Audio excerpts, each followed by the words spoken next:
जय मसीह की सबको प्रभु यीशु के नाम में आज के ये रविवार का जो आराधना है उसके लिए आप सभी को हम आमंत्रित करते हैं। आइए हम ये आज का जो आराधना कार्यक्रम है उसके बारे में हम सुनेंगे। पहला एक प्रारंभिक प्रार्थना होगा, उसके बाद हम एक गाना सुनेंगे भाई हजरा उनके परिवार के द्वारा। उसके बाद हम आराधना का संदेश को सुनेंगे। आराधना का संदेश मैं लेके आऊंगा। आराधना का संदेश के बाद हमको 7 मिनट का समय दिया जाएगा, जिस वक्त आप लोग अपने घर में परिवार के साथ प्रभु की आराधना आपके घर में आप लोग कर सकते हैं। व्यक्तिगत रूप से दया करके आप इसमें भाग लीजिए। उसके बाद हम रोटी तोड़ेंगे।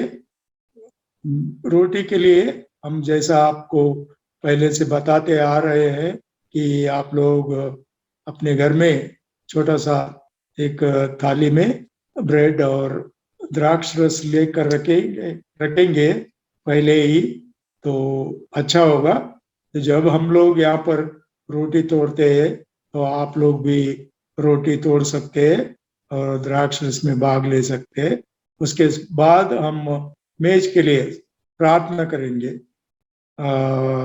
सारे मंडली के लिए हम लोग प्रार्थना करते हैं, तो प्रार्थना होगा। उसके बाद हम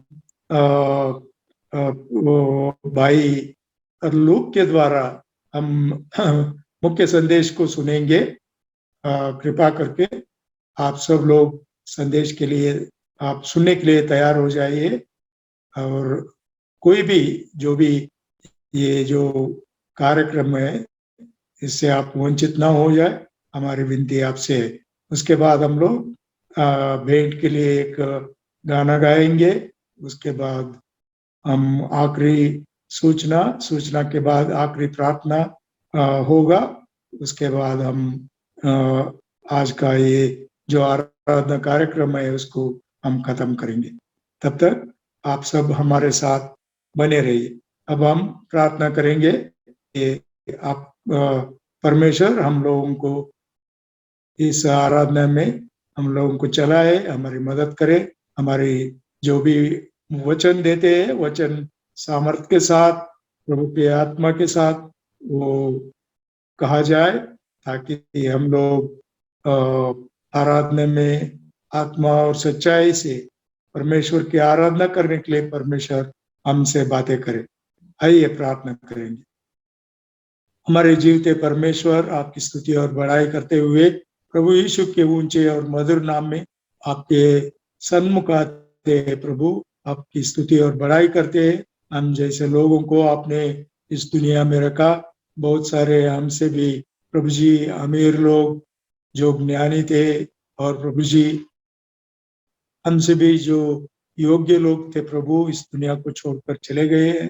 फिर भी हमारे ऊपर आपने दया किया, और प्रभु जी हम लोगों को और एक प्रभु जी रविवार जो पुनरुत्थान का दिन है देखने के लिए, और प्रभु इस रीति से हम ऑनलाइन में आकर आपकी स्तुति और बड़ाई करने के लिए इन कठिन दिनों में हमको आपने सहायता किया है। इसके लिए हम आपकी स्तुति और बड़ाई करते हैं। प्रभु जी इस वक्त आपकी स्तुति और बड़ाई करते हैं, खास करके जो प्रभु अंधकार में जो हम थे, प्रभु जी पाप में जीवन बिता रहे थे, और प्रभु जी सच्चे परमेश्वर को नहीं जानते थे, लेकिन आपके पुत्र को इस दुनिया में भेजने के द्वारा, उसके बलिदान के द्वारा प्रभु हमको जो पाप की क्षमा आपने दिया है, उसके लिए आपकी स्तुति और बड़ाई करते हैं। हमारे जो प्रभु जी शिक्षा जो हमारे ऊपर आने वाला था, आपने अपने पुत्र के ऊपर उस सलीब के ऊपर आपने डाल दिया, और प्रभु जी हमको शिक्षा से आपने मुक्त किया है। इसके लिए प्रभु जी अनंत जीवन का भागीदार हमको बनाया, और प्रभु जी नरक से हमको छुड़ाया, और प्रभु जी फिर से प्रभु आप हम लोगों को लेने के लिए आने वाले परमेश्वर है। इसके लिए आपकी स्तुति और बड़ाई करते हैं। प्रभु जी आपकी स्तुति और बड़ाई हो। प्रभु इस रीति से हमको मंडली में आपके देह के अंग बनाकर आपके मंडली में हमें रखकर आपके वचन के द्वारा आप हमें हर प्रभु जी रविवार के दिन इस रीति से आपके बारे में जानकर आपकी स्तुति और बढ़ाई करने के लिए आत्मिक रीति से प्रभु हम ज्ञान और बुद्धि में बढ़ने के लिए प्रभु जी आपने जो ये प्रबंध किया है प्रभु मंडली का, उसके लिए आपकी स्तुति हो।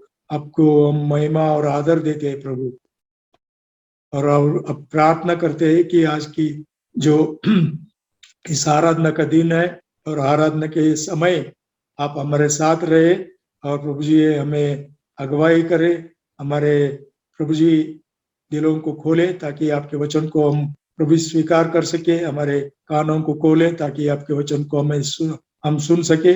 और प्रभु जी आपके सेवकों के द्वारा प्रभु आप हमसे बातें करें, आपके सेवकों को प्रभु आप अभिषेक करें, वचन दीजिए और ये जीते वचन हमसे बातें करके प्रभु जी हम उद्धार के जीवन में बढ़ने के लिए आप सहायता करें। प्रभु जी आत्मा सच्चाई से आपकी आराधना करने के लिए आप सहायता करें। और जो कोई भाई और बहन लोग हमारे साथ जुड़े उनके लिए स्तुति करते हैं, जो भी अब तक नहीं जुड़ सके प्रभु जी जल्द से जल्द जुड़ने के लिए सहायता करें प्रभु जी। और हमारे भाई लोग जो भी इस कार्यक्रम को प्रभु जी इस इंटरनेट के द्वारा, यूट्यूब और जूम के द्वारा प्रभु जी बहुत सारे लोगों को पहुंचाते हैं, उन सारे टेक्निकल टीम के लिए हम प्रार्थना करते हैं, उनके ऊपर आपके आशीष हम चाहते हैं प्रभु जी। आपके साथ उनके साथ रहिए, हर एक प्रभु जी अंधकार की शक्तियों को आपके जयवंत नाम में हम प्रभु जी बांधते हैं और प्रभु जी चाहते हैं कि हमसे आप बातें करें। और जो कोई प्रभु जी हमारे बीच में बीमार है, जो कोई वचन सुन नहीं सकते, उनके लिए भी हम प्रार्थना करते हैं आपके वचन उन तक पहुंचाया जाए। प्रभु जी हमारे प्रार्थना को सुनिए और प्रभु जी महिमित काम हमारे बीच में आप कीजिए। आपसे प्रभु जी बहुत सारे आशा रखते हुए हमारे प्रार्थना को आप सुनने वाले परमेश्वर है, इसके लिए स्तुति और बढ़ाई करते हुए इस प्रारंभ से अंत तक आपकी अगुवाई चाहते हुए इस प्रार्थना को हमारे उद्धारकर्ता प्रभु यीशु के मीठे और मधुर नाम में मांगते हैं, सुने और कबूल करें, आमीन। आइए हम एक भाई एजरा और उनके परिवार के द्वारा एक गाना सुनेंगे, उसके बाद हम परमेश्वर के वचन की ओर जाएंगे। तब तक हमारे भाई एजरा और उनका फैमिली से हम गाना सुनते हैं।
आइए हम व्यक्तिगत रीत से आराधना करने से पहले परमेश्वर के वचन की ओर थोड़ी देर हम अपने ध्यान देंगे और परमेश्वर के वचन जो बाइबल है उनमें से हम थोड़े विचारों को सुनकर और उसके अनुसार परमेश्वर के आराधना के लिए हम जाएंगे। आइए मेरे साथ आप लोग भी वचन संहिता 45 अध्याय को आप खोले और उसके कुछ वचनों को मैं पढ़ना चाहता हूँ और उसमें से कुछ विषयों को हम देखकर परमेश्वर की आराधना में हम जाएंगे। आइए भजन संहिता 45 1 से लेके हम 10 वचन तक पढ़ेंगे। 1 से लेके 10 वचन तक। मेरा हृदय एक सुंदर विषय की उमंग से उमड़ रहा है। जो बात मैंने राजा के विषय में रची है उसको सुनाता हूँ। मेरी जीभ निपुण लेखक की लेखनी बनी है। तू मनुष्य के संतानों में परम सुंदर है। तेरे होठों से अनुग्रह भरा हुआ है, इसलिए परमेश्वर ने तुझे सदा के लिए आशीष दी है। हे वीर, तू अपनी तलवार को जो तेरा वैभव और प्रताप है अपनी काटी पर बांध। सत्यता, नम्रता और धर्म के निमित्त अपने ऐश्वर्य और प्रताप पर सफलता से सवार हो। तेरा दाहिना हाथ तुझे भयानक काम सिखलाए। तेरे तीर तो तेज है। तेरे सामने देश देश के लोग गिरेंगे। राजा के शत्रुओं के हृदय उनसे सिंहासन सदा सर्वदा बना रहेगा। तेरा राजदंड न्याय का है। तूने धर्म से प्रीति और दुष्टता से भय रखा है। इस कारण तेरा परमेश्वर ने तुझको तेरे साथियों से अधिक हर्ष के तेल से अभिषेक किया है। तेरे सारे वस्त्र गंधरस अगर और तेज से सुगंधित है। तू हाथीदंत के मंदिरों में तार वाले बाजों के कारण आनंदित हुआ है। तेरी प्रतिष्ठिता स्त्रियों में राजकुमारियां भी है। तेरे दाहिनी ओर पतरानी ओपीर के कुंदन से विभूषित खड़ी है। हे राजकुमारी, सुन और कान लगाकर ध्यान दे। अपने लोगों और अपने पिता के घर को भूल जा। परमेश्वर ये वचन, पढ़े हुए वचन के ऊपर आशीष दे और इसके द्वारा हमसे वो बातें करे। आइए पहला वचन से हम शुरू करते हैं। जो भजन संहिता लिखने वाला है, यहाँ पर हम देखते हैं, अगर इसके शीर्षक को आप पढ़ेंगे तो राजा के लिए विवाह गान प्रधान बजाने वाले के लिए शोषनी राग में कोराई वशियों का मुश्किल प्रेम का गीत। ये कोरा के जो बच्चे थे, कोरा वो आदमी है जो मंदिर में, मतलब यरूशलेम के जो पहला मंदिर बना हुआ था, उसके अंदर कोरा के संतान और उसके जो लोग थे वो गाना गाने वाले और बजाने वाले वो लोग थे। वो लोग इस गाने को उन्होंने रचा है। ये गाना किसके बारे में वो गा रहे हैं? राजा के बारे में वो इस गाने को गा रहे हैं। ये राजा कौन है? ये राजा हम वचन के द्वारा हम देखते हैं, ये राजा कोई और नहीं है। ये राजा उस वक्त का राजा जो था सलमोन के बारे में वो लिखा हुआ है, जो मंदिर में गाया जा रहा था सलमोन के बारे में। लेकिन हम इस राजा जो सलमोन है, इसको हम अपने प्रभु प्रभु यीशु मसीह को भी हम उसके साथ हम उसके साथ तुलना हम कर सकते हैं, क्योंकि हमारा परमेश्वर जो है प्रभु यीशु मसीह वो राजाओं का राजा है और प्रभुओं का प्रभु है। तो ये जो गीत लिखने वाला है वो क्या कहता है, हम पहले वचन में हम देखेंगे। मेरा हृदय एक सुंदर विषय की उमंग से उमड़ रहा है। उसका हृदय एक अलग भाषा में अगर कहे तो एक विषय के लिए उसका हृदय वो बहुत खुशी से वो उमड़ रहा है बोल के वो बोलता है। इसके लिए वो बातों को वो रचने के लिए, वो बातों को लिखने के लिए वो क्या कहता है, देखिए, जो बात मैंने राजा के विषय में रची है उसको सुनाता हूँ। मेरी जीभ निपुण लेखक के लेखनी बनी है। तो जिस विषय के बारे में वो उतना उत्सुक है, जिस विषय के बारे में वो उतना खुशी से वो झूम उठ रहा है, उमंग से भरा हुआ है, और जिस विषय के लिए वो इतना उत्सुक है कि वो बोलता है कि मैं एक जो लेखक होता है, कविता लिखने वाला होता है, उसको जब एक विषय उसके दिमाग में जब आता है तो उसको वो लिखने के लिए बहुत वो आतुर होता है। वो चीज इस भजन संहिता लिखने वाला उस विषय को कह रहा है कि मैं राजा के बारे में जो सोचा हूं उसको मैं लिखने के लिए मैं बहुत उत्सुक हूं। बहुत मैं क्या कहते हैं कि I am in Hari, English में अगर हम कहे तो मैं जल्दी में हूं कि मेरा एक जीव जो है वो इस तरह एक लेखक का लेखनी के जैसा है बोल के बोलता है। तो हम देखते हैं कि हमारा जो प्रभु है वो जो राजाओं का राजा है और प्रभुओं का प्रभु है, उसके बारे में हमको जानकर हमारे दिल, हमारे जो अंदरूनी जो हमारा स्थिति है वो खुशी से भर जाना चाहिए। जब हम आराधना के लिए आते हैं तो हर एक हफ्ते के बाद हफ्ता हम प्रभु की आराधना करने के लिए आते हैं। क्या प्रियो, आपके हृदय परमेश्वर की आराधना करने के लिए क्या इस कवि या इस भजन संहिता लिखने वाले के जैसा उत्सुकता से आपका हृदय भरा हुआ है कि प्रभु के बारे में आप इस रीति से आराधना करना है, मुझे प्रभु के बारे में विषय में इस रीति से उसको कहना है। आने वाले जो रविवार है जब परमेश्वर के घर में जाऊंगा या परमेश्वर के वचन को सुनूंगा और परमेश्वर के लोगों के साथ जब मैं बैठूंगा तो मेरा हृदय उसके लिए, उसके गुणगान गाने के लिए मेरा हृदय उत्सुक है।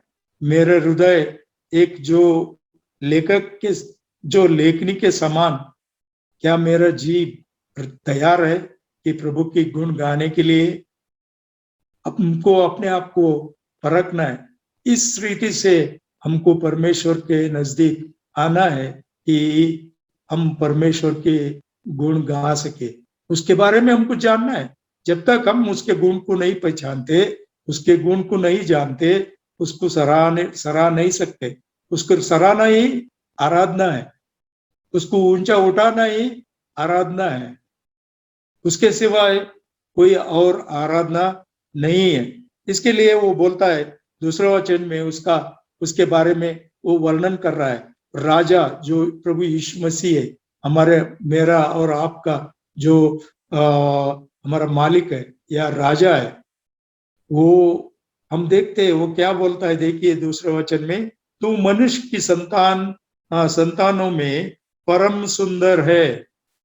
तो पहली बात वो कहता है कि राजा के विषय में जो विषय उसने अपने मन में सोच लिया है, तो पहला उसकी सुंदरता के बारे में, उसके ब्यूटी के बारे में, उसके हैंडसमनेस के बारे में वो कह रहा है। वो कहता है मनुष्य के संतानों में परम सुंदर है।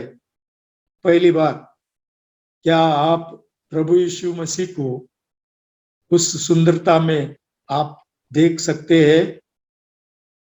प्रभु के बारे में, प्रभु के लिए एक वचन लिखा हुआ है कि वो 10,000 में अति सुंदर है।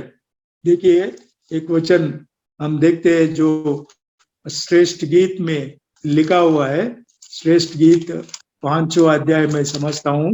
देखिए, एक्लीसियास के बाद आता है, समुपदेशक के बाद श्रेष्ठ गीत आता है। सॉन्ग्स ऑफ सोलोमन, इंग्लिश में उसको कहते हैं कि सॉन्ग्स ऑफ सोलोमन, श्रेष्ठ गीत।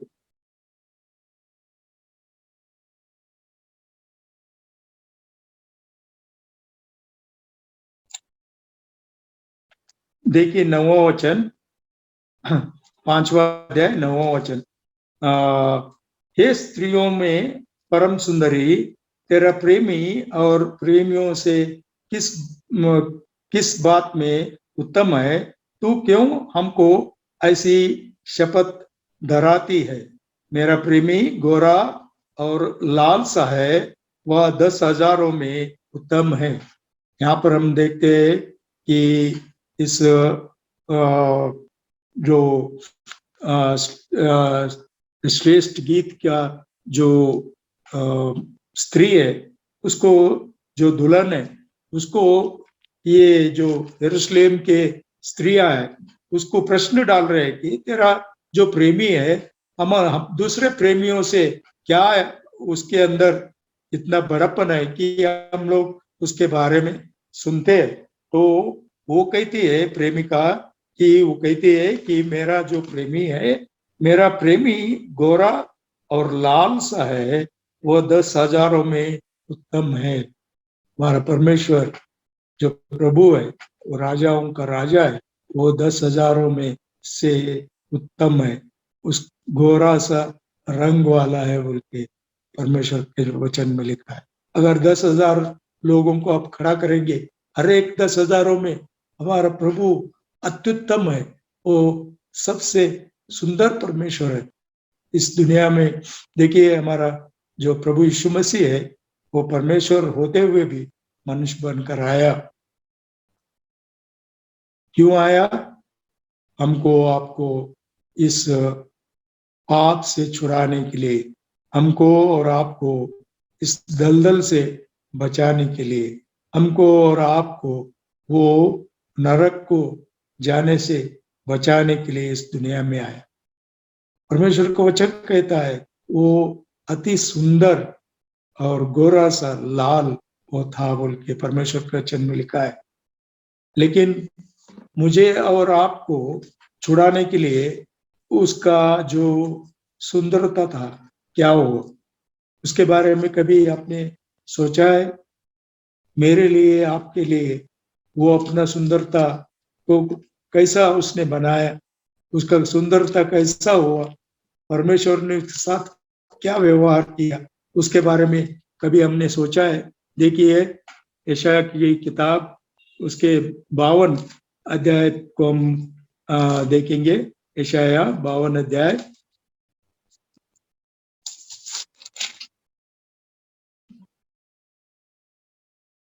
14 और 15 वचन को हम पढ़ेंगे। 14 और 15 वचन। जैसे बहुत से लोग उसे देखकर चकित हुए, क्योंकि उसका रूप यहाँ तक बिगड़ा हुआ था कि मनुष्य का सा न जान पड़ता था, और उसकी सुंदरता भी आदमियों की सी न रह गई थी। 14 वचन में हम देखते प्रभु यीशु मसीह का दशा, उस सलीब के ऊपर जब वो टंगाया गया, जब मेरे लिए, आपके लिए, मेरे पापों के लिए, आपके पापों के लिए जब उसने शिक्षा को उठाया, लोग उसे जब मारे, लोग उसको जब कोड़े से उसके पीठ पर मारे और कांटों का ताज उसके चेहरे पर पहनाया और उसके मुंह के ऊपर थूके। प्यारे भाई और बहनों, परमेश्वर का वचन कहता है कि बहुत से लोग उसको देखकर चकित रह गए। क्यों चकित रह गए? परमेश्वर के वचन में लिखा है प्यारे भाई और बहनों, क्योंकि उसका रूप यहाँ तक बिगड़ा हुआ था कि मनुष्य का सा न जान पड़ता था, और उसकी सुंदरता भी आदमियों की सी न रह गई थी। देखिए कैसी हालत प्रभु यीशु मसीह का उस सलीब पर हुआ था। उसका हालत पूरा बिगड़ गया था, मनुष्य के जैसा वो बिल्कुल नहीं दिख रहा था, बोल के परमेश्वर के वचन में लिख रहा है। इतना वो जो 10,000 में वो अति सुंदर था, जब लोग उसको देखे उसको पहचान नहीं सके, बोल के परमेश्वर के वचन में लिखा गया है। मनुष्य का सा ना जान पड़ता था, इतना बदसूरत प्रभु यीशु मसीह मेरे लिए आपके लिए उस सलीब के ऊपर हुआ है। क्या आपने कभी इसके बारे में सोचा है? देखिए वही 53 अध्याय के दूसरा वचन में हम उसको देखेंगे, क्योंकि वह उसके सामने अंकुर की नाई और ऐसी जड़ के समान उगा जो निर्जल भूमि में फूट निकले। उसकी ना तो कुछ सुंदरता थी कि हम उसको देखते, और ना उसका रूप ही हमें ऐसा दिखाई पड़ा कि हम उसको चाहते। उसका रूप इतना बदल गया कि मनुष्य कोई भी उसको चाहे जैसा उसका चेहरा नहीं था, बोल के हम देखते हैं। ऐसा सुंदर हमारा परमेश्वर हमारा मेरे लिए आपके लिए उस सलीब के ऊपर अपने आप को भरपूर्ण रीति से वो विकार बना लिया। लोग उसके ऊपर थूके, लोग उसके ऊपर उसको मारे, उसके दाढ़ी को खींचे, उसके शरीर के उसके सिर के ऊपर कांटों का ताज रखा, उसके पूरे जो सिर से पूरा लहूलुहान उसका चेहरा हुआ था, और मनुष्य के जैसा उसका कोई रूप नहीं था, बोल के हम देखते।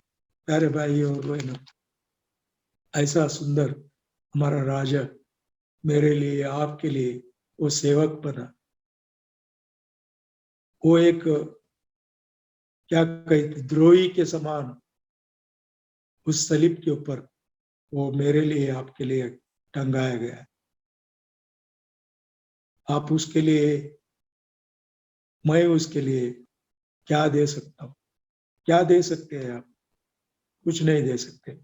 लेकिन ये जो भजन संहिता लिखने वाला है, तो उसका जो दिल है खुशी से उमड़ रहा है अपने राजा के सुंदरता को देखकर। अपने राजा के लिए वो गाना गाने के लिए वो चाहता है।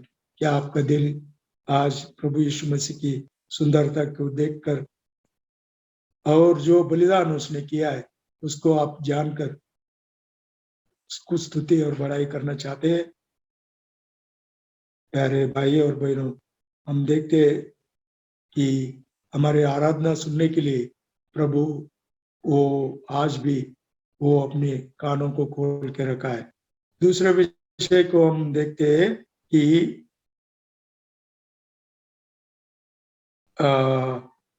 तेरे होंठ से अनुग्रह भरा हुआ है, इसलिए परमेश्वर ने तुझे सदा के लिए आशीष दी है।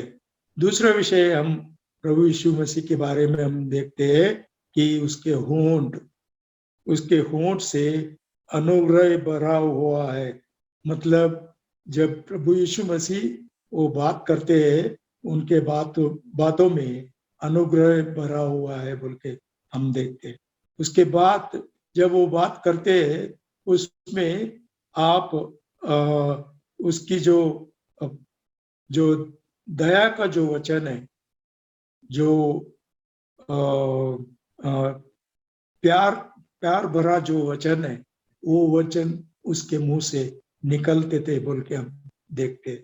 उसके होंठ, जब वो होंठ खोलता था तो आशीष की बातें निकलते थे। प्रभु यीशु मसीह इस दुनिया में जब थे, परमेश्वर के वचन में लिखा हुआ है, वो कभी किसी को कोसे नहीं, वो कभी किसी के ऊपर किसी से झगड़ा नहीं किए, वो कभी किसी के हानि के लिए बातें नहीं कही।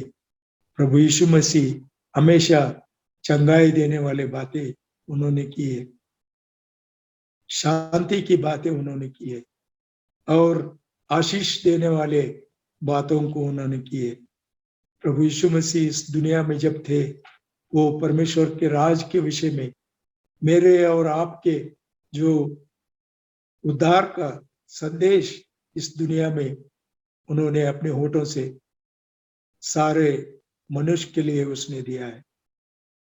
जो उसके जो मत्ती रचित सुसमाचार 5वां अध्याय, 6वां अध्याय, 7वां अध्याय आप पढ़ेंगे तो सारे जगत के जो ज्ञानी और विज्ञानी है वो लोग चकित हो जाएंगे इसके बातों को सुन के, क्योंकि वो अनुग्रह की बातें है।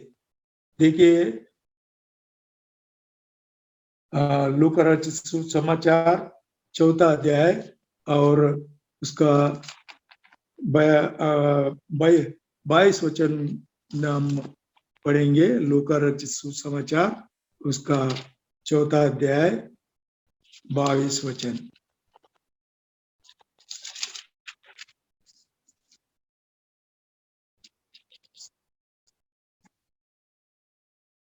और सब ने उसे सराहा और जो अनुग्रह की बातें उसके मुंह से निकलती थी उनसे अचंभे किए और कहने लगे क्या यह यूसुफ का पुत्र नहीं।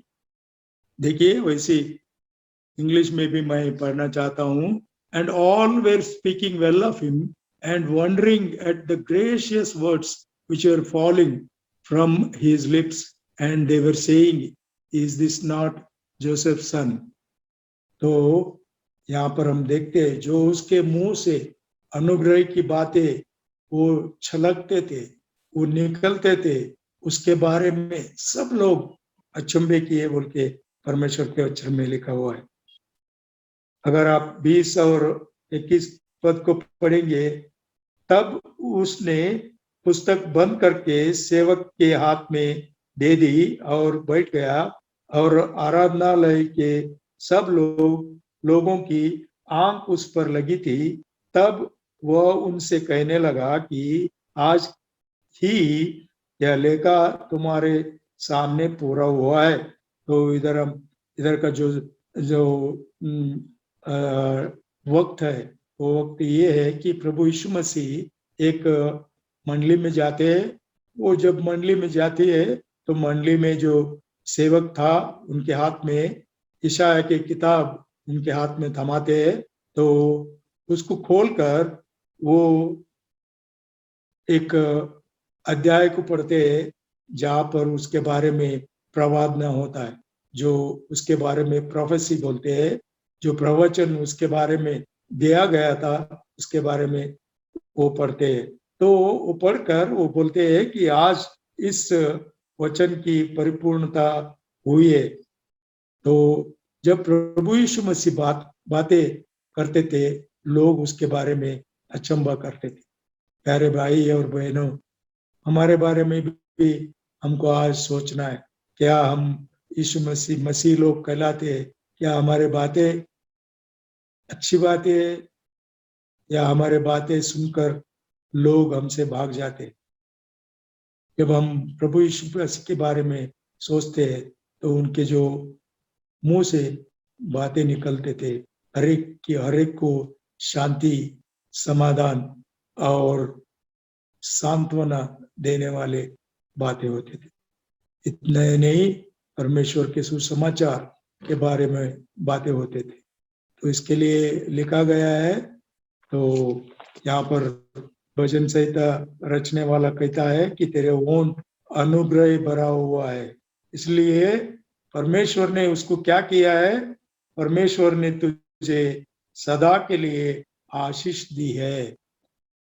परमेश्वर के वचन में लिखा गया है उसको ऐसा नाम दिया गया है जो पृथ्वी में किसी का नहीं, सबसे ऊंचा नाम वो यीशु का नाम है। इसलिए प्यारे और भाई और बहनों, आज जब हम प्रभु की आराधना करने के लिए आए हैं, ये दो विषयों के बारे में हम सोचेंगे। ये दो विषयों के बारे में हम सोचकर, याद हमारे दिलों में इसके बारे में सोचकर प्रभु की ये आराधना हम लोग करेंगे। प्रभु की सुंदरता के बारे में, वो सुंदर 10,000 में सुंदर होते हुए भी मेरे लिए और आपके लिए वो क्या कहते हैं कि वो ऐसा हुआ कि उसका चेहरा मनुष्य का जैसा नहीं था। तो आइए हमारे लिए जो प्रभु यीशु मसीह परमेश्वर अपने बेटे को भेजकर बेटा अपने आप को इस रीति से अर्पण किया कि हम उसकी आराधना आज कर सकते हैं, हमारे उद्धार के लिए जो उसने किया है उसके बारे में। आइए, और दूसरी बात हम देखते हैं उसके जो सुंदरता और उसका जो होंठ से बातें निकलते हैं, वो आनंद, हर्ष और शांति, समाधान और परमेश्वर के राज्य के बारे में बोलने वाले वचन थे बोल के हम देखते हैं। इसके लिए हम परमेश्वर को जब आराधना करने के लिए आए तो ये गुणों को हम याद करके प्रभु की आराधना करेंगे। प्रभु ये वचन के ऊपर आशीष दे। आइए, अब हमको 7 मिनट का समय दिया जाता है ताकि हम जहाँ पे भी है अपने घर में प्रभु की आराधना हम करेंगे।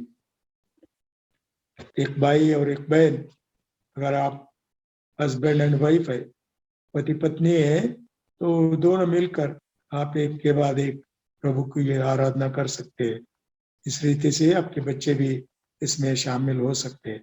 तो आइए, 7 मिनट का समय हम व्यर्थ न करेंगे, लेकिन प्रभु की आराधना करने में हम व्यतीत करेंगे। प्रभु ये वचन के ऊपर आशीष दे।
हम एक गाना सुनेंगे, उसके बाद हम मेज में भाग लेंगे।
आइए हम मेज में भाग लेने से पहले परमेश्वर से वचन से कुछ बातें पढ़कर परमेश्वर के मेज में हम भाग लेंगे। हम जैसा हमेशा पढ़ते हैं तो पहला कुरिन्थी उसका 11 अध्याय को हम पढ़ेंगे। पहला कुरिन्थी उसके 11 अध्याय और उसका 23, 24 और 28 पद को हम पढ़ते। मैं पढ़ता हूँ, आप अपने बाइबल में देख लीजिए। पहला कुरिन्थी 11 अध्याय 23, 24, 25 और 28। क्योंकि ये बात मुझे प्रभु से पहुंची और मैंने तुम्हें भी पहुंचा दी कि प्रभु यीशु ने जिस रात को पकड़वाया गया रोटी ली और धन्यवाद करके इसे तोड़ी और कहा कि यह मेरा देह है जो तुम्हारे लिए है, मेरे स्मरण के लिए यही किया करो। 25 वचन। इसी रीति से उसने तैयारी के पीछे एक कटोरा पी लिया और कहा, यह कटोरा मेरे लहू में नहीं वाचा है, जब कभी पियो तो मेरे स्मरण के लिए यही किया करो। 28 वचन। इसलिए मनुष्य अपने आप को जांच ले और इसी रीति से इस रोटी में से खाए और इस कटोरे में से पिए। तो प्यारे भाई और बहनों, हम लोग अब प्रभु की मेज में भाग लेने जा रहे हैं। जैसा परमेश्वर का वचन कहता है, ये जो मेज है ये प्रभु का देह और लहू का एक चिन्ह है। इस धरती पर प्रभु यीशु मसीह लोगों के लिए बहुत सारे जो आचार पद्धति है उसको नहीं छोड़ा। हम लोगों को करने की जरूरत नहीं है। हम लोग कोई पूजा पाठ वगैरह नहीं करते, लेकिन प्रभु ने हमको दो विषयों के बारे में हमारे जो बाइबल में लिखा हुआ है उसको हम लोग करते हैं। पहला एक है वो बपतिस्मा है, और दूसरा प्रभु का मेज है। प्रभु का मेज प्रभु का देह और लहू को वो उसका एक सूचना या उसके तुलना में उसके तुलना करता है। तो यहाँ पर हम देखते हैं कि परमेश्वर का जो रोटी तोड़ना, उसका देह जैसे कैसा हमारे पापों के लिए उस सलीब पर तोड़ा गया उसको दर्शाता है। और जो लहू उसका बहा उसका शरीर के हर एक अंग से वो जो लहू है वो नई वाचा का लहू है, जो सारे मनुष्य के पापों के लिए वो बहाया गया बोल के प्रभु यीशु मसीह ने कहा है। सारे मनुष्य के पाप को धोने के लिए प्रभु यीशु मसीह का लहू सामर्थ्य रखता है। तो वो लहू जब हम मेज में भाग लेते हैं, वो शरीर और प्रभु का जो लहू है उसको हम याद करते हैं। इतना ही नहीं कि प्रभु का दूसरे आगमन के बारे में भी हम याद करते हैं, क्योंकि परमेश्वर के वचन में लिखा है जब तक वो न आए ये किया करो बोल के प्रभु का वचन में लिखा हुआ है। तो प्रभु यीशु मसीह ने हमको उन्होंने आज्ञा दी है कि जब तक वो ना आए तब तक ये मेज को हमको करना है। तो इसके लिए हम उसके स्मरण के लिए उसके आगमन के जो निरीक्षा है उसको वो निरीक्षा रखते हुए इस मेज में भाग लेते। लेकिन भाग लेने से पहले हमको एक चेतावनी दिया गया है 28 वचन में, इसलिए मनुष्य अपने आप को जांच ले और इसी रीति से इस रोटी में से खाए और इस कटोरे में से पिए। जो कोई इस कटोरे में इस मेज में भाग लेना चाहता है तो अपने आप को जांचना है। अपने आप को जांचना मतलब अपने जो जीवन है उसको जांचना है। आज मैं परमेश्वर के दृष्टि में कैसा हूं? एक बात हमको विश्वासी होकर याद रखना है कि प्रभु के नजर से हम छिप नहीं सकते, बच नहीं सकते। आप कहीं पे भी हो, क्या भी काम करते रहो, आप प्रभु के जो नजर है, परमेश्वर को वचन में लिखा है उसके नजर दुनिया में वो घूमता है बोल के हम देखते हैं। हर एक के विषय में प्रभु जानने वाला परमेश्वर है। अगर आप भजन संहिता 139 पढ़ेंगे तो उसमें लिखा गया है, तो दाऊद कहता है मैं कहाँ जाऊं तुझसे छुप कर, मैं जहां पर भी जाता हूं आप वहां पर उपस्थित है। तो विश्वासी लोगों, हम प्रभु के नजर से बच नहीं सकते। तो आप कहीं भी रहकर कुछ भी पाप करते हैं तो प्रभु का नजर हमारे ऊपर है, हमको देखता है। परमेश्वर की आत्मा जो हमारे अंदर है वो हमको चेतावनी देता है। जब हम गलत मार्ग पे चलते हैं तो परमेश्वर की आत्मा हमको चेतावनी देता है, हे मेरे बेटे, हे मेरी बेटी, जो ये तू बोल रही है, जो तक तू कर रही है, जिस मार्ग में तू चल रही है, जो काम तू कर रही है, ये ठीक नहीं है, ये पाप है, परमेश्वर के विरोध में पाप है। तो हम परमेश्वर से छिप नहीं सकते, और हमारे काम, हमारे पाप परमेश्वर से छिप नहीं सकते। लेकिन परमेश्वर दयालु है, प्रेमी है। इसके लिए हम विश्वासियों को ये हर एक हफ्ता वो प्रेम से इस भोजन को हमको रखा है, ताकि हम उसके इर्द गिर्द आकर, उसके चारों ओर आकर, हम प्रभु के साथ, प्रभु के लोगों के साथ हम संगति करें। और इस संगति के समय हम परमेश्वर से अपने आप को उसके सामने जांचे। गलतियां की है, पाप किए है, तो परमेश्वर चाहता है कि हम उससे पश्चाताप करें, उसको त्यागे और परमेश्वर के मेज में भाग ले। ये परमेश्वर चाहता है। इसी को कहते हैं अपने आप को परखना। अगर नहीं परखे तो परमेश्वर का दंड हमारे ऊपर आता है। अगर अगर आप परख कर इसके इसमें भाग लेते हैं तो प्रभु का मेज आपको आशीष का कारण बन सकता है, आपकी आत्मिक उन्नति का कारण बन सकता है।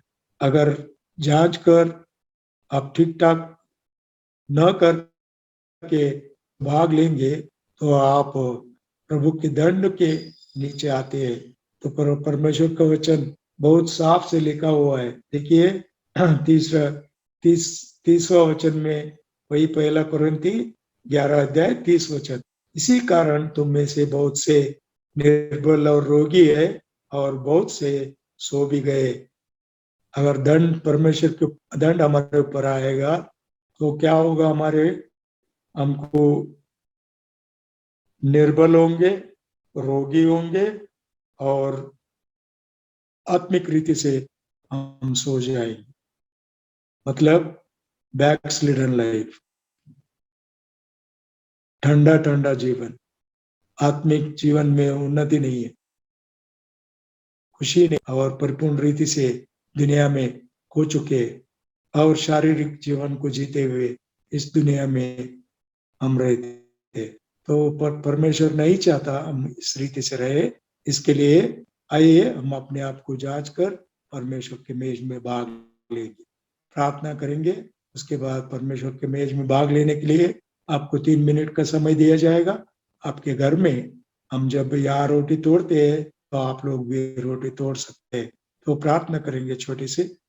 हमारे उद्धारकर्ता प्रभु यीशु मसीह जी, आपकी स्तुति और बड़ाई करते हैं आपके वचन के लिए, आपके प्रेम के लिए, आपकी दया के लिए, जो प्रभु आप हमारे तरफ दर्शाते हैं हर एक हफ्ते हफ्ते के बाद हफ्ता। प्रभु आपके मेज को हमारे बीच मिलाकर, प्रभु आप चाहते हैं कि हम अपने जीवन को परखे और योग्य रीति से आपके मेज में भाग ले। प्रभु जी, मैं अपने आप को आपके सामने ले आता हूँ। जो कुछ प्रभु मेरे से जो गलती हुआ है, प्रभु जी जानते और अनजाने में, प्रभु आपके लहू के द्वारा मुझे शुद्ध करे और मुझे मेरे हर एक पापों को मैं मान लेता हूँ। आप हर एक मेरी गलतियों को क्षमा करें। हमारे और भाई और बहनों को भी आपके सामने ले आते हैं प्रभु। आप आपके आत्मा के द्वारा उनसे बातें करें ताकि वो लोग भी ठीक ठाक करके आपके मेज में भाग लेकर प्रभु आपके आशीष के कारण, आपके आशीष को वो लोग पा सके। सहायता कीजिए, हमारे साथ रहिए। रोटी और इस कटोरे के लिए आपकी स्तुति करते हैं जो आपके देह और रोह को दर्शाता है। प्रभु जी आपकी स्तुति और बड़ाई करते हैं कि इस लहू और प्रभु जी देह जो हमारे लिए आपने दिया और हमको उद्धार दिया, नजात दिया, और प्रभु जी पापों की क्षमा देते हुए अनंत जीवन का भागीदार हमको बनाया। और प्रभु जी फिर से आकर प्रभु हमें आप ले जाने वाले हैं। ये निरीक्षा में इस दुनिया में हमको आपने रखा। इसके लिए स्तुति बढ़ाई करते हुए इस छोटी सी प्रार्थना आराधना को प्रभु यीशु के ऊंचे और मधुर नाम में मांगते हैं, आमीन।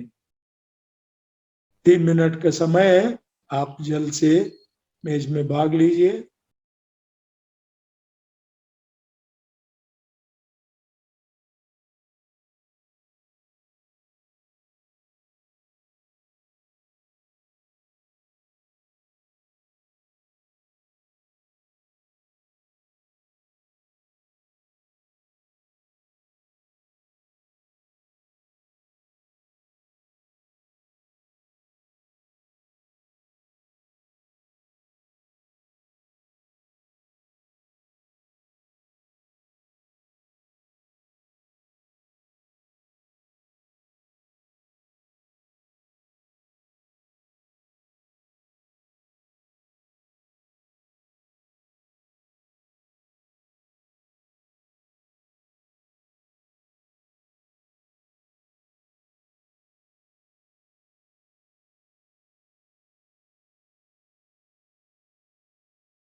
आइए मेज के लिए प्रार्थना करेंगे। हमारे जीवते और महान परमेश्वर, आपकी स्तुति और बड़ाई करते हैं प्रभु। आपके मेज के प्रभु जी आजू बाजू में आने के लिए आपने हमें सहायता किया, आपके मंडली को, इसलिए आपकी स्तुति और बड़ाई करते हैं। जो कोई इसमें अपने आप को परख कर इसमें भाग लिए है, उनके ऊपर आपके आशीष चाहते हैं। और जो कोई प्रभु इसको अनजाने में से प्रभु जी अपने आप को ना परखे हुए इसमें जो भाग लिए है, उनके ऊपर आपकी दया चाहते हैं। प्रभु जी आप ये उनके ऊपर दया दिखाए, और प्रभु वो भी आने वाले दिनों में प्रभु अपने आप को जांच कर पड़ताल कर प्रभु इसके अंदर भाग लेने के लिए आप सहायता करें। और प्रभु जी हमारे सारे बेतलेहम भाई और बहनों के लिए प्रार्थना करते हैं, सब परिवारों के लिए प्रार्थना करते हैं, बच्चों के लिए प्रार्थना करते हैं। आप जीवन में बढ़ने के लिए सहायता करें। जो कोई प्रदान दिए है आपके मंडली में काम करने के लिए, उसको आपकी सेवा में उपयोग करने के लिए आप सहायता करें, उनसे बातें करें। और प्रभु जी वचन के द्वारा वो प्रभु जी आत्मिक रीति से दृढ़ हो जाए, और प्रभु जी वो आपके आत्मिक रीति से बढ़ने के लिए सहायता करें। बहुत सारे लोगों को उद्धार का अनुभव में लाने के लिए आपके बच्चों को आप प्रभु जी उनको उपयोग कीजिए। और प्रभु जी जो रोटी और द्राक्षरस मेज में बचा हुआ है, आपके प्रभु जी दुनिया के जो आपके लोग हैं सबको वो दर्शाता है, उनके लिए भी हम प्रार्थना करते हैं, उनके साथ आप रहे। और प्रभु जी सारे लोगों को प्रभु आप भरपूर में और चंगाई में रखने के लिए प्रार्थना करते हैं। खास करके प्रभु हमारे जो बेतलेहम की सारी सेवाएं हैं, प्रभु ट्यूसडे हमारा जो मंगल का प्रार्थना सेवा, और प्रभु जी फोर्थ और सेकंड और फोर्थ सैटरडे बाइबल अध्ययन, और हमारे भाई प्रभाकरण के लिए प्रार्थना करते हैं। वचन से आप उन्हें भरिए, आशीष से भरिए प्रभु जी, और अभिषेक उनके ऊपर रहकर हमसे आप बातें करें, ताकि प्रभु आपके वचनों को हम गहराई से जानने के लिए सहायता करें। बहुत सारे विश्वासी इसमें प्रार्थना में और बाइबल अध्ययन में भाग लेने के लिए सहायता करें। बच्चों का जो संडे स्कूल मीटिंग है, टीनेज मिनिस्ट्री है, प्रभु जी जवानों का जो भाई और बहनों का मीटिंग है, और हमारे सिस्टर्स जो मीटिंग है बाइबल अध्ययन का संडे के दिन, उसके ऊपर भी आपके प्रभु जी सहायता मांगते हैं। जो कोई प्रभु वचन लेने वाले हैं उनको आपके हाथ में सौंपते हैं, उनके ऊपर आपके आशीष हम चाहते हैं प्रभु, आपके वचन से उन्हें भरे। और बहुत सारे लोगों को प्रभु जी आपके वचन के द्वारा दृढ़ करने के लिए, आपका आने के लिए, लोगों को सिद्ध करने के लिए आप ही उन्हें उपयोग करने के लिए प्रार्थना करते हैं प्रभु। हमारे जवान बच्चों को और सारे जो पढ़ते हैं बच्चे, उनके लिए प्रार्थना करते हैं, उनके साथ रहे और आने जाने में आप सहायता करें प्रभु जी। इस वक्त खास करके कोरोना का परिस्थिति आपने जो संभाला है, इसके लिए स्तुति हो। और प्रभु जी इसी रीति से हमको प्रभु जी आपके छाया के तले आप हमें बनाए रखे, ताकि प्रभु सारे जो बेतलेहम के वासी है प्रभु उनको सारे बीमारियों से आप बचा कर रखिए। हमारे बीच में जो कोई प्रभु अनारोग्य में है, उनके लिए प्रार्थना करते हैं। खास करके भाई राजन के लिए प्रार्थना करते हैं, उसे छुए परिपूर्ण रूप से चंगाई दे। हमारे बहन इंदुमती के लिए प्रार्थना करते हैं, सिस्टर एस्तर के लिए प्रार्थना करते हैं, सिस्टर महिता और भाई लूक के लिए प्रार्थना करते हैं, जो प्रभु जी वर्टिगो प्रॉब्लम है उनको परिपूर्ण रूप से स्वस्थता आप दीजिए और पूरे चंगाई उसको दीजिए प्रभु जी। इसी रीति से प्रभु हमारे बीच में जो कोई प्रभु जी अलग अलग बीमारियों से है, हमारे भाई जीवरत्नम के लिए भी प्रार्थना करते हैं, उसे भी आप छुए, पूरा तंदुरुस्ती आप दीजिए। हमारे सिस्टर मालिनी और बच्चों के लिए प्रार्थना करते हैं, उनके जीवन के सारे कमी घटियों को आप पूरा करें, आपके ऊपर निर्भर होकर प्रभु जी वो रहने के लिए आप सहायता करें। सिस्टर भाग्य लक्ष्मी के लिए प्रार्थना करते हैं, उनके बच्चों के लिए, उनके भविष्य के लिए प्रार्थना करते हैं, उन्हें आपके हाथ में सौंपते, उनके साथ रहकर चलाइए। और प्रभु जी हमारे जो बेतलेहम से जो बाहर सेवा के लिए जाते हैं हमारे भाई और बहन लोग, प्रभु जी उनके लिए हम प्रार्थना करते हैं, आपके वचन के द्वारा उन्हें भरे। और जो सेवा वो करते हैं प्रभु, जो मंडली में जाते हैं वो लोगों को प्रभु आत्मिक रीति से उन्नति के लिए हम प्रार्थना करते हैं, उन्हें उपयोग कीजिए। इस रीति से प्रभु जी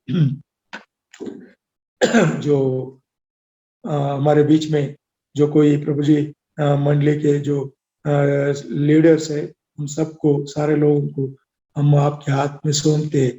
प्रभु जी आप उन्हें अपने ज्ञान और विवेक से चलाए, प्रभु स्वर्गीय दर्शन में वो लोग बने रहे और आपकी अगुवाई के द्वारा हर एक काम करने के लिए आप सहायता करें प्रभु जी। इस दुनिया के जो ज्ञान है उसको हम ना उपयोग ना करें, लेकिन प्रभु आपके ज्ञान के द्वारा चलाने के लिए हम प्रार्थना करते, सारे लोगों को आपके हाथ में सौंपते।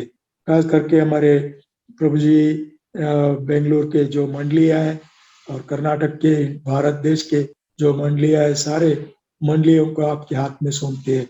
प्रभु जी आपके लोग उनके साथ आप रहे और हर एक प्रभु मंडलियों को और हर एक संस्थाओं को प्रभु जी जो आपकी सेवा करते हैं, सारे बच्चों के साथ आपकी प्रभु जी प्रसन्नता चाहते हैं और आप खास करके उनको प्रभु जी आप उपयोग करें और प्रभु उनको आप प्रभु जी आपके वचन को बढ़ाने के लिए, सुनाने के लिए, बहुत सारे लोगों को आपके राज में लाने के लिए आप उन्हें उपयोग कीजिए। हमारे देश के लिए भी हम प्रार्थना करते हैं प्रभु जी, हमारे देश में हमें रखा प्रभु जी, खास करके हमारे देश के जो चलाने वाले नायक लोग हैं उनको आपके हाथ में सौंपते हैं। जो राष्ट्रपति है, प्रधानमंत्री है, उनके जो मंत्रिमंडल है और प्रभु जी जो हमारे स्टेट के जो चीफ मिनिस्टर्स है, मुख्यमंत्री और उनके जो मंडली प्रभु जी मंत्रिमंडल है, उन सारे लोगों को आपके हाथ में सौंपते। उनको प्रभु ज्ञान और विवेक से आप भरे। ये कोरोना के समय में वो लोग कैसे देश को चलाना, प्रभु जी स्वर्गीय ज्ञान उनको दीजिए। और प्रभु जी जो हर एक आदमी के लिए जो प्रभु जी व्यवस्था जो वो लोग कर सकते हैं प्रभु जी, करने के लिए हर एक गरीब और लाचार को प्रभु आप जो सरकारी जो मदद है मिलने के लिए आप से विनती करते हैं प्रभु। और जो प्रभु जी इस रीति से जो भी हमारे देश में जो भ्रष्टाचार है उसके लिए हम प्रार्थना करते हैं परिपूर्ण रीति से निकाला जाए और हमारे देश प्रभु जी परिपूर्ण रीति से मुक्त होने के लिए हम प्रार्थना करते हैं। और इसी रीति से प्रभु हमारे देश में जो प्रभु आपके वचन के लिए, आपके लोगों के लिए जो विरोध है और जो प्रभु जी हिंसा होती है नॉर्मली जो नॉर्थ इंडिया में और प्रभु छत्तीसगढ़ में खास करके कितना बलात्कार आपके लोगों को हो रहा है प्रभु, उन सारे विषयों को हम याद करते हैं। आप ही प्रभु उनके साथ रहिए, उनको प्रभु परिपूर्ण रीति से हम चाहते हैं कि प्रभु आप परिपूर्ण रीति से उसको स्वतंत्रता दीजिए ताकि आपके वचन को कोई प्रभु अड़चन ना हो, आपके वचन उधर सुनाया जाए। इस रीति से प्रभु सारे जो जगत में जो मंडलियां फैली हुई है उनके ऊपर आपके आशीष हम चाहते हैं। जो चलाने वाले लोग है प्रभु आपके नायक प्रभु, उनके ऊपर भी आप स्वर्गीय ज्ञान से उन्हें भरे और जो प्रभु जी भेदभाव है वो सारे भेदभाव को छोड़कर प्रभु जी ऐक्यता से प्रभु वो जीवन बिताने के लिए, प्रेम से रहने के लिए और भाईचारा प्रभु उनके बीच में दिखने के लिए आप ही सहायता कीजिए। इस रीति से प्रभु सारे मंडलियों को आपके हाथ में सौंपते हैं, सारे सेवक लोगों को आपके हाथ में सौंपते हैं। इस रीति से प्रभु हम चाहते हैं कि आप बचे हुए समय में भी हमसे बातें करें और प्रभु जी हम ज्ञान में बढ़ने के लिए आप सहायता करें। आपके दास भाई लूक को भी आप अभिषेक करें, वचन से आप भरे और प्रभु जी बहुत सारे लोगों को प्रभु आपके ज्ञान में लाने के लिए सहायता करें। हमारे प्रार्थना को सुने, इसके लिए आपकी स्तुति और बड़ाई करते हुए और कोई प्रभु जी जो कोई प्रार्थना हमने छोड़ा है उसका भी उत्तर देते हुए आप प्रभु उत्तर देने के लिए आपसे प्रार्थना करते हुए इस प्रार्थना को हमारे उद्धारकर्ता प्रभु यीशु के नाम में मांगते हैं, सुने और कबूल करें, आमीन। आखिरी संदेश को भाई लूक से सुनने के लिए तैयार हो जाएंगे। जय मसीह की। इस समय के लिए प्रभु का धन्यवाद हो। हम उसका वचन ध्यान करें, सुने। वचन सुनने से पहले हम छोटे से प्रार्थना करेंगे। आइए हम प्रार्थना करेंगे। हमारे प्यारे स्वर्गीय पिताजी, दयालु और अनुग्रहकारी परमेश्वर, आपका पवित्र नाम को हम स्तुति धन्यवाद करते हैं प्रभु जी। आप महान परमेश्वर है, परमेश्वर। प्रभु जी, हमें इस इतवार के दिन आराधना करने के लिए इकट्ठा किए, इसलिए आपको स्तुति धन्यवाद हो प्रभु जी। अब ये वचन सुनने में हमें सहायता करिए, पवित्र आत्मा से सब भाई और बहनों को बातें करिए और आपके वचन के द्वारा आप आशीष करिए प्रभु जी। हमारा समय आपके हाथ में सौंपते हैं। हमारा उद्धारकर्ता प्रभु यीशु मसीह के नाम में ये प्रार्थना मांगते हैं, आमीन। आइए हम प्रभु का वचन सुनेंगे। मत्ती सुसमाचार, मत्ती रचित सुसमाचार, उसका अध्याय 25 और आयत 14 से। मत्ती सुसमाचार उसका अध्याय 25 और आयत 14 से लेकर हम 23 तक। ये सब हम नहीं पढ़ेंगे, लेकिन जो भी इसमें लिखा हुआ है मैं आपको बताऊंगा। यहाँ पे प्रभु यीशु मसीह ने एक दृष्टांत दिया है। वो दृष्टांत का नाम है तोड़ों का। हम यूहन्ना का सुसमाचार उसका 14 अध्याय में हम देखते हैं, प्रभु चेलों से कहा, मैं फिर आऊंगा और आप सबको मैं लेकर जाऊंगा। जो मसीह में है, जो उद्धार पाए हुए हैं, सबको मसीह यीशु मसीह लेकर जाने के लिए फिर दूसरा बार इस दुनिया में आएंगे। तो क्योंकि प्रभु यीशु मसीह चाहते हैं कि हम सब उसके जो संतान है, उसके ऊपर जो विश्वास किए हुए हैं, सब लोग उसके साथ स्वर्ग राज्य में, दो परमेश्वर का राज है, उसमें हम हमेशा के लिए उसके साथ रहेंगे। तो परमेश्वर का राज के बारे में प्रभु यीशु मसीह ने बहुत कुछ सिखाया और इस दृष्टांत में प्रभु ने एक दृष्टांत बोला, यह उस मनुष्य के अनुसार समान है। यह मतलब परमेश्वर का राज एक मनुष्य के समान है जो यात्रा पर जाने को था। एक मनुष्य जो यात्रा पर जाने को था और जाने से पहले वो व्यक्ति, वो मनुष्य अपने दासों को, उनके पास, वो बहुत अमीर आदमी था, उसके पास दास लोग थे, सेवक लोग थे, और अपने दासों को बुलाकर उनको अपनी संपत्ति सौंप दी। जो दास, जो उनके पास दास थे, दास को अपने संपत्ति सौंप दिया और देकर ऐसा किया, बोला कि ये आप मेरा जो संपत्ति है वो आप व्यापार करो, लेना देना करो और इसको बढ़ाओ, इसको दुगना करो। ये बोलकर वो जो धनी आदमी था वो चले गया, कोई दूर देश यात्रा में चले गया और जाने से पहले ये संपत्ति दासों को देकर उन्होंने कहा, आप व्यापार करो और इसको दुगना बनाओ, फिर मैं आऊंगा, आकर मैं इसका जो हिसाब किताब है मैं आपसे लूंगा। ये बोलकर वो चले गए। तो एक दास को, यहाँ हम 15 वचन 15 में हम देखते हैं, उसने एक को 5 तोड़े दी। एक दास को 5 तोड़े और दूसरे को 2 तोड़े और एक दास को 1 तोड़ा। सब कोई अलग अलग यहाँ लिखा है, अर्थात प्रत्येक को उसके योग्यता के अनुसार दिया। जो व्यक्ति था, उसका जो मालिक था, उनको पता था कि कौन सा सेवक कितना काम करेगा।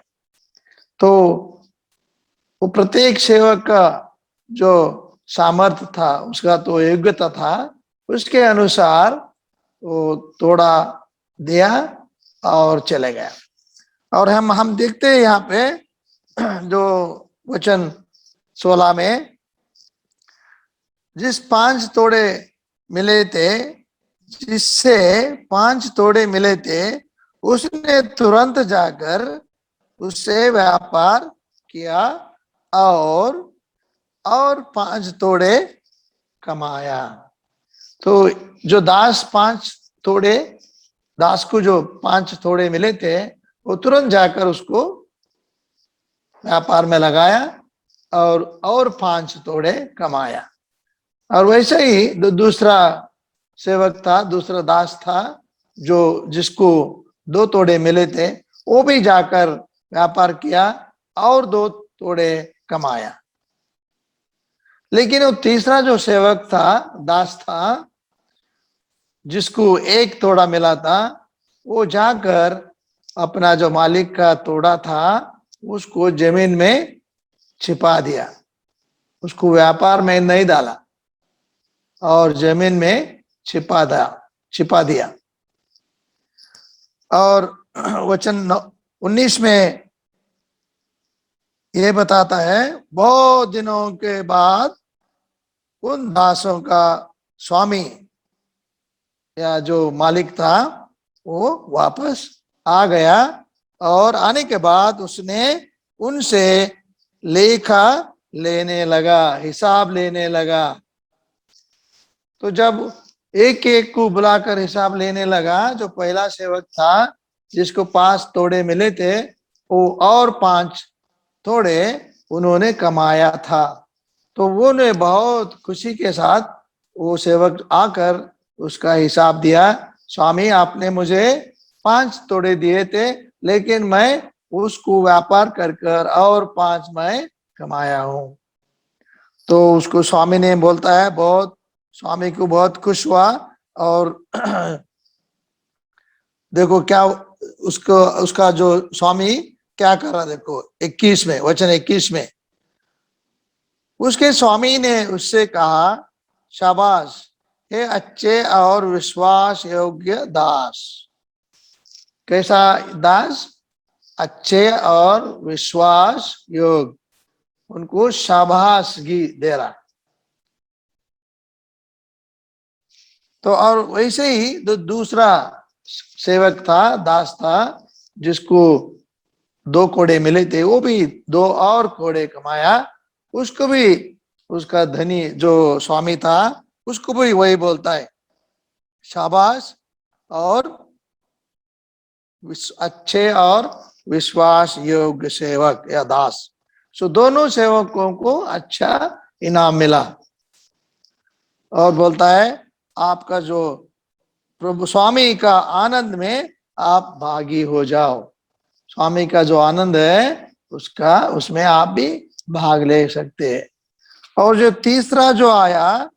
तीसरा जिसको 1 तोड़ा मिला था, वो बोलता है, स्वामी आपने बहुत कठोर आदमी है, मैं जानता था, इसलिए मैं क्या किया, जो आपने दिया है 1 तोड़ा, उसको बहुत अच्छे से मैं उसको हिफाजत करके रखा हूं।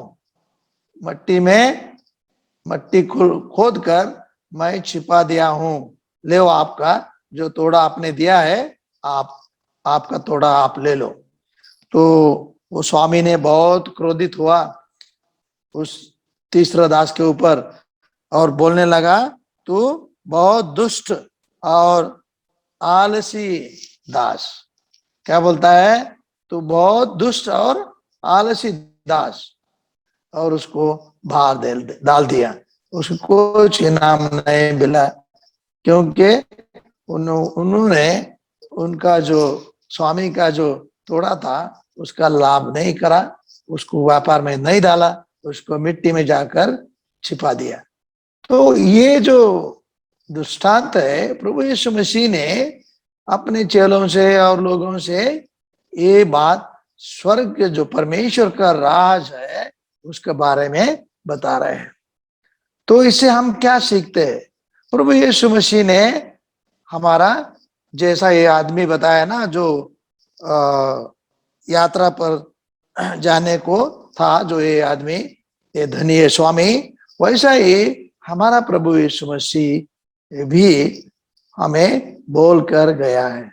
वो स्वर्ग में चला गया है और फिर आने वाला है। और इस बीच हमें प्रभु यीशु मसीह ने एक एक को एक एक काम दिया है। जैसा इस दास लोगों को तोड़ा देकर उसको व्यापार करने के लिए बोला था, वैसे ही प्रभु यीशु मसीह ने हमें एक एक को एक एक काम दिया है। उसका राज के लिए हम काम करना है। प्रभु यीशु मसीह के जैसा हम खाना पीने के लिए, हमारा परिवार के लिए हम इस दुनिया में काम करते हैं, पैसा कमाते हैं और सब करते हैं इस जीवन के लिए, वैसे ही हम प्रभु के लिए भी काम करना है। प्रभु का जो राज है, परमेश्वर का जो राज है, उसके लिए हम काम करना है। कैसा काम प्रभु चाहता है? देखो, ये जो स्वामी था, ये वो सेवकों को, दासों को तोड़ा दिया था। तो प्रभु हमें क्या दिया है? प्रभु हमें क्या दिया है? प्रभु हमें उद्धार दिया है, पापों का क्षमा दिया है। पहला कुरिन्थियों और उसका 6 अध्याय और उसका 20 वचन में ऐसा लिखता है। पहला कुरिन्थियों उसका 6, मैं पढ़ता हूं उसको, 6 और 20, 19 और 20 मैं पढ़ रहा हूं। क्या तुम नहीं जानते कि तुम में से प्रत्येक की देह पवित्र आत्मा का मंदिर है, जो तुम में है, और जिसे तुमने परमेश्वर से पाया है, और कि तुम अपने नहीं हो, क्योंकि तुम मूल्य देकर खरीदे गए हो। इसलिए अपना शरीर के द्वारा परमेश्वर का महिमा करो। जो प्रभु यीशु मसीह ने अपना प्राण क्रूस पर अपना प्राण देकर हमें छुड़ाया है, हमारा पाप क्षमा किया है, हमें उद्धार दिया है। विश्वास के द्वारा हम उद्धार पाए। इफिसियों उसका 2 और 8 में लिखता है, विश्वास के द्वारा, उसका प्रभु का अनुग्रह के द्वारा हम उद्धार पाए। ये हमारा काम के द्वारा नहीं है, प्रभु का अनुग्रह है। प्रभु का अनुग्रह हम विश्वास से पाए हैं। इसलिए जो उद्धार है प्रभु यीशु मसीह का जो वरदान है, उसके लिए हम काम नहीं किए, खाली विश्वास किए, तो प्रभु हमें उद्धार दिया है। इसलिए इस उद्धार को प्रभु क्या चाहता है हमारे जीवन से? हम उनका साक्षी बने। देखिए एक वचन, प्रेरितों का काम उसका 1 अध्याय और वचन 8। प्रेरितों का काम, प्रेरितों का कार्य और उसका 1 अध्याय और वचन 8 में ये लिखता है, देखो मैं पढ़ रहा हूं, परंतु जब पवित्र आत्मा तुम पर आएगा, तब तुम सामर्थ पाओगे, और यरूशलेम, सारे यहूदिया और समारिया में, यहाँ तक कि पृथ्वी के छोर तक तुम मेरे साक्षी होगे। प्रभु क्या कर रहा है यहाँ? जब पवित्र आत्मा आपके ऊपर आएगा, आपके अंदर आएगा, आप सामर्थ पाओगे, आप बल पाओगे। उसके बाद आप मेरा साक्षी बनोगे, मेरा गवाही बनोगे। किसके लिए गवाही? जो प्रभु यीशु मसीह ने हमारे जीवन में जो काम किया है, जो उद्धार का काम किया है, पापों को क्षमा किया है, दूसरों को बताना, यही गवाही है। इसलिए प्रभु ने बोलता है, तुम मेरा साक्षी हो, मेरा गवाही हो। तो ये काम, साक्षी देना और गवाही देना, प्रभु हमें दिया हुआ काम है हमारे जीवन में। जिसको भी हम मिलते हैं, हमारे परिवार के लोग, हमारे दोस्त लोग, हमारे जो भी हमारे साथ मिलजुल के रहते हैं, सबको प्रभु के बारे में बताना है, प्रभु यीशु मसीह के बारे में बताना है। कैसा प्रभु ने आपको उद्धार दिया है, पापों का क्षमा किया है, नरक से बचाया है और अनंत जीवन का जो आशा है प्रभु ने आपको दिया है, ये सबको बताना है, आपके पास नहीं रखना। जैसा वो तीसरा दो दास था जिसको एक तोड़ा मिला था, वो जाके मिट्टी में छिपा दिया, उसको व्यापार नहीं किया। हम भी अगर हमारा साक्षी, हमारा गवाही दूसरों को नहीं बताए तो हम उसके, वो जो तीसरा सेवक था उसके समान हम भी मिट्टी में, जो उद्धार प्रभु ने दिया है हम भी मिट्टी में या हमारा दिल में छिपा रहे हैं। तो ये जो उद्धार प्रभु ने दिया है हमारे अंदर छिपाने के लिए नहीं है, तो दूसरों के साथ बांटने के लिए, दूसरों को भी बताना है। एक खुशखबरी है, ये सुसमाचार है। कैसा? प्रभु के ऊपर विश्वास करने से पाप क्षमा होता। इस दुनिया में बहुत लोग हैं, बहुत पैसे वाले लोग हैं और पढ़े वाले लोग हैं, अनपढ़ भी है, लेकिन उद्धार पाने के लिए बहुत कोशिश करते हैं। सच्चा मार्ग पता नहीं, कैसा उद्धार पाना, कैसा पाप क्षमा कर लेना, वो उनको पता नहीं है, मालूम नहीं है। जो प्रभु ने हमें बताया है, हमारे अनुभव में प्रभु ने हमें उद्धार दिया है, इस उद्धार को हम दूसरों से बांट लेना, हमारा साक्षी, हमारा गवाही दूसरों को बताना, प्रभु के बारे में बताना, ये पहली बात। और दूसरी बात, प्रभु ने हमें पवित्र आत्मा दिया है ना। देखो एक वचन मैं पढ़ता हूं, यूहन्ना उसका 4 और 10। यहाँ पे प्रभु यीशु मसीह पवित्र आत्मा के बारे में बता रहे हैं। 10 वचन में लिखता है, 4 और 10। यीशु ने उत्तर देते हुए उससे कहा, यदि तू परमेश्वर का वरदान को जानती और यह भी कि वह कौन है तू जो तुझसे कहता है मुझे पानी पिलाओ, तो तू उससे मांगती और वह तुझे जीवन का जल देता। ये जीवन का जल है जो पवित्र आत्मा को दर्शाती है। प्रभु यीशु मसीह ने यूहन्ना उसका 14 और 15 में भी लिखा है, मैं आपको पवित्र आत्मा को भेजूंगा, पवित्र आत्मा आपके साथ कब हमेशा के लिए रहेगा। सो प्रभु ने हमें पवित्र आत्मा दिया है और पवित्र आत्मा के द्वारा प्रभु ने बहुत कुछ वरदान दिया है। हम पहले कुरिन्थियों उसका 12 अध्याय में पढ़ते हैं और रोमियो का पत्री उसका 12 अध्याय में भी पढ़ते हैं। प्रभु हर एक विश्वासी को एक एक वरदान दिया है जो प्रभु के घर में काम करने के लिए। तो जो भी वरदान प्रभु ने हमें दिया है उस वरदान को हम इस्तेमाल करना है प्रभु के घर में, दूसरों के भलाई के लिए। देखिए एक वचन मैं पढ़ता हूं, पहला कुरिन्थियों उसका 12 और मैं समझता हूं 7, वचन 7, 12 और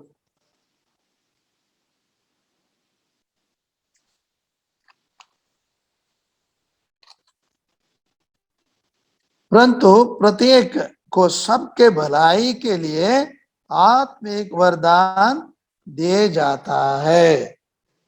वचन क्या कहता है? परंतु प्रत्येक को, मतलब प्रत्येक को सबके भलाई के लिए, सब मतलब सब विश्वासी के भलाई के लिए आत्मिक वरदान दिए जाता है। जब पवित्र आत्मा हमारा अंदर आता है तो हमें आत्मिक वरदान देता है। गाना गाना हो, गीत गाना हो, प्रभु का वचन सुनाना हो, प्रार्थना करना हो, जो भी प्रभु का वरदान है, दूसरों को मदद करना हो, बहुत कुछ है। आप पहला कुरिन्थियों उसका 12 अध्याय आप पढ़ के देखिए, उसमें 9 ऐसा वरदान है। वो लिखा हुआ है, आप पढ़कर आप समझने में कोशिश करिए। तो प्रभु आपको एक ना एक वरदान दिया है, जिस वरदान को हम प्रभु के घर में उपयोग करना है दूसरों के भलाई के लिए। जब हम दूसरों से बात करते हैं, उनके लिए प्रार्थना करते हैं और उनको सांत्वना देते हैं, वो जो मुसीबत में है, ये सब प्रभु का जो आत्मा है उससे हम वरदान पाए हुए हैं। इस वरदान से हम दूसरों को सहायता करना और उसका भलाई के लिए काम करना। जब मंडली में हम आते हैं, एक दूसरे के भलाई के लिए हम प्रार्थना करना और एक दूसरे की भलाई के लिए हम काम करना, दूसरों का अच्छाई भलाई के लिए हम सोचना, ऐसा प्रभु का जो वरदान है वो हमें दिया है, प्रभु ने दिया है। इसलिए उस वरदान को हम प्रभु के घर में हम उपयोग करना है दूसरों की भलाई के लिए। पहली बात, हम गवाही, प्रभु का साक्षी है। जब पवित्र आत्मा हमारे अंदर आता है, हम सामर्थ पाते हैं, बल पाते हैं और उनके लिए हम गवाही बनते हैं। जहां पर भी हम जाते हैं, प्रभु की गवाही बनते हैं, प्रभु के लिए साक्षी बनते हैं। प्रभु देखो, प्रभु ने मेरा जीवन बदल दिया, मेरा पाप क्षमा कर दिया, मुझे अनंत काल का आशा दिया है। अगर आज मैं मरूं इस दुनिया में, मैं स्वर्ग में चले जाऊंगा, क्योंकि प्रभु यीशु मसीह ने मुझे वादा किया है, वाचा किया है। जो प्रभु के ऊपर विश्वास करता है वो कभी नहीं मरेगा। नरक से बचकर, अंधकार से बचकर प्रभु का राज में वो चला जाएगा। हम सब चले जाएंगे।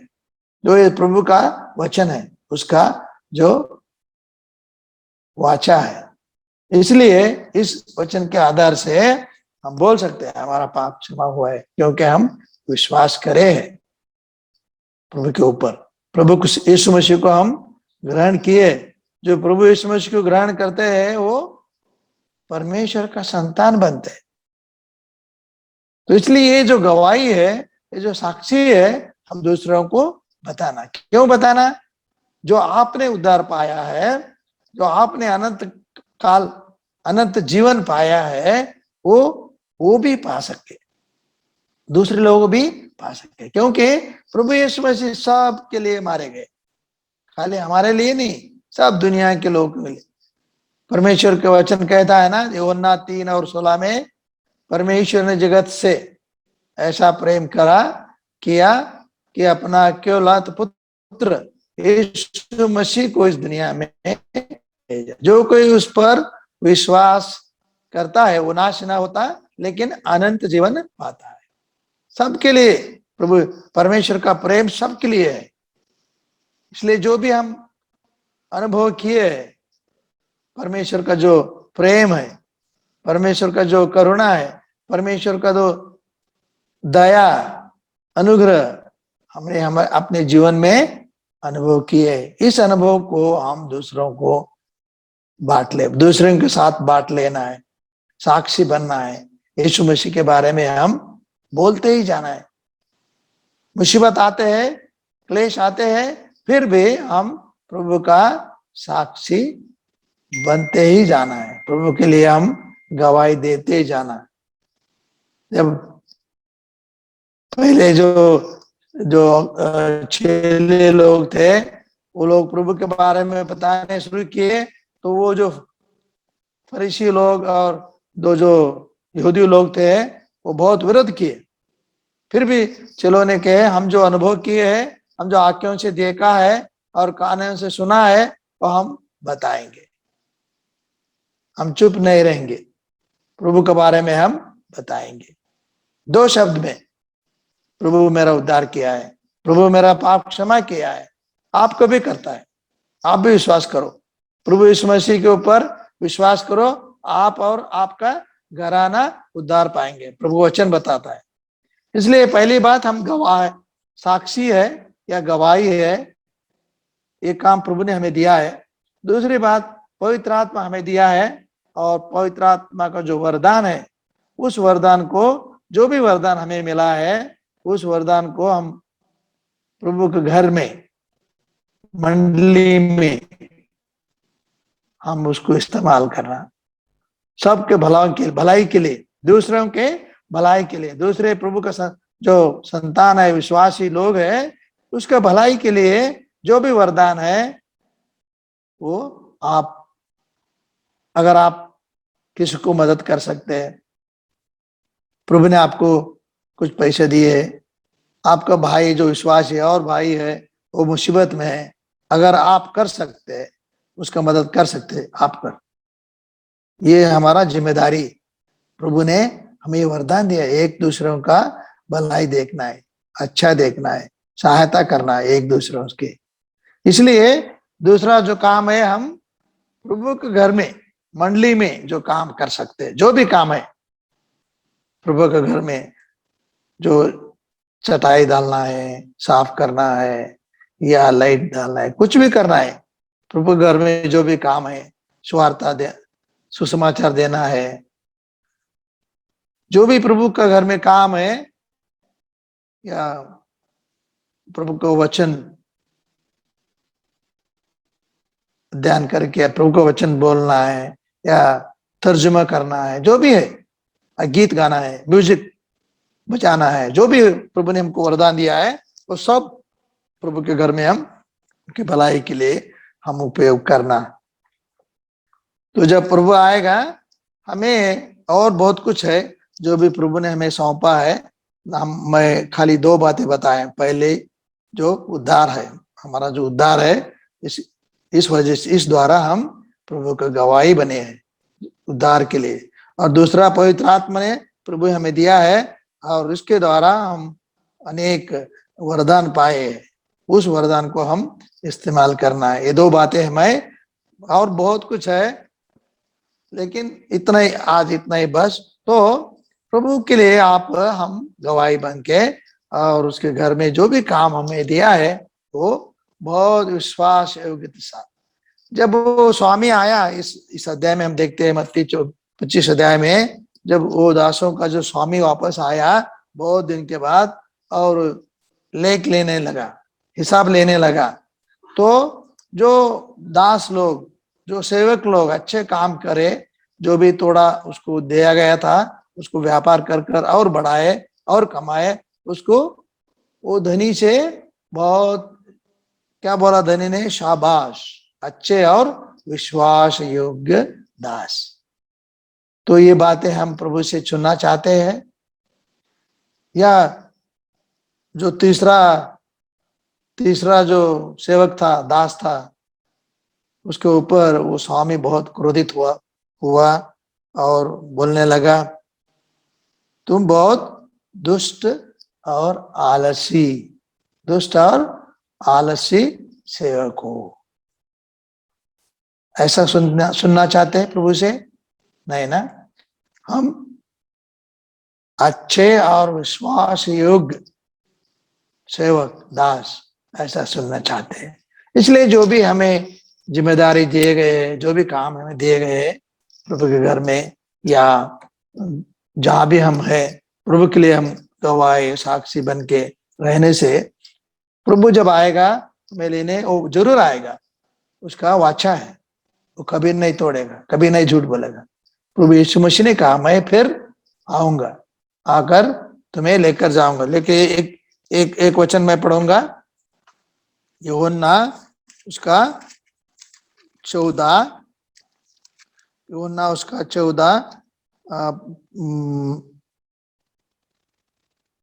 1 से लेकर वचन 3, 1 से 3।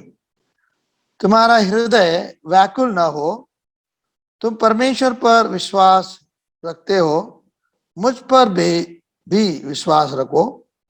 मेरे पिता के घर में रहने के लिए बहुताई से स्थान है, यदि न हो तो मैं तुमसे कहा देता, क्योंकि मैं तुम्हारे लिए जगह तैयार करने के लिए जाता हूं। मैं तुम्हारे लिए जगह तैयार करने के लिए जाता हूं। और वचन 3, और यदि मैं जाकर तुम्हारे लिए जगह तैयार करूं तो फिर आकर तुम्हें अपने यहां ले जाऊंगा, क्योंकि मैं जहां हूं वहां तुम भी रहो। देखिए कितना स्पष्ट रूप से प्रभु वाचा किया। प्रभु का वचन है, मैं फिर आऊंगा तुम्हारे लिए जगह तैयार करने के बाद, फिर आऊंगा, आकर क्या करूंगा, आपको, आप सबको, जो भी प्रभु के ऊपर विश्वास रखते हैं उस सब लोगों को, विश्वासी लोगों को अपने यहां लेकर जाएंगे। जहां मसीह है, जहां पर यीशु मसीह है, वहां पर हम भी रहेंगे। वो स्वर्ग है ना, वो अनंत जीवन है, अनंत काल का जीवन है। तो इस प्रभु ने ये हमें वाचा देकर गया है, वचन देकर गया है। वो आने वाला है, बहुत जल्दी आने वाला है। आने से पहले जो भी काम हमें दिया गया है, जैसा मैं बताया अभी, जो भी काम हमें दिया गया है वो हम विश्वास योग्यता से हम करना चाहिए। अब जब प्रभु आएगा हमें वो भी यही बात कहेगा, शाबाश अच्छे और विश्वास योग्य दास, और आप प्रभु का आनंद में भाग ले। तो वो इनाम जो प्रभु है हमारे लिए रखा है, वो इनाम देगा। प्रभु इस वचन को आशीष करे। हम अभी प्रार्थना करेंगे। हमारे स्वर्गीय परमेश्वर पिताजी, आपको धन्यवाद हो इस वचन के लिए जो हमारे लिए आपने दिया है। प्रभु जी, आप हमें उद्धार दिया है और हमें पापों का क्षमा दिया है, और अनंत काल का जो जीवन है उसका आशा हमारे अंदर आपने रखा है। आप फिर से आने वाले हैं हमें ले जाने के लिए। प्रभु जी, इस धन्य जो आशा है इसके लिए आपको धन्यवाद हो प्रभु जी। और जो हमें पवित्र आत्मा हमारा अंदर आपने दिया है, और पवित्र आत्मा से हमें अनेक वरदान भी दिया है, उस वरदान को हम प्रभु का मंडली में, प्रभु के घर में हम इस्तेमाल के लिए सहायता करें। जो भी काम हमें आपने सौंपा है हम विश्वास योग्यता के साथ करने में हमें सहायता करें। सब भाई भाई को आशीष करें, यीशु मसीह के नाम में मांगते हैं, आमीन। अब हम एक गीत गाएंगे। उस समय आप जो भी प्रभु के लिए भेंट लाए हैं आप एक जगह इकट्ठा करके रख सकते हैं। जब आप बेथलेहम मंदिर आएंगे वो बॉक्स में आप डाल सकते हैं।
कुछ सूचना सुनिए।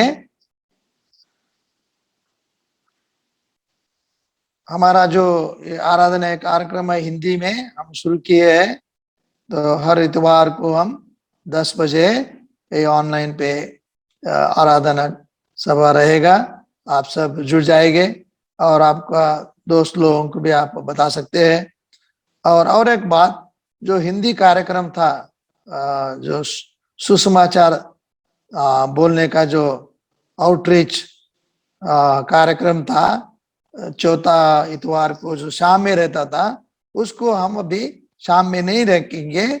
इतवार का जो आराधना कार्यक्रम है, चौथा इतवार को जो आराधना सभा रहता है, उसमें ही हम सुसमाचार भी रखेंगे।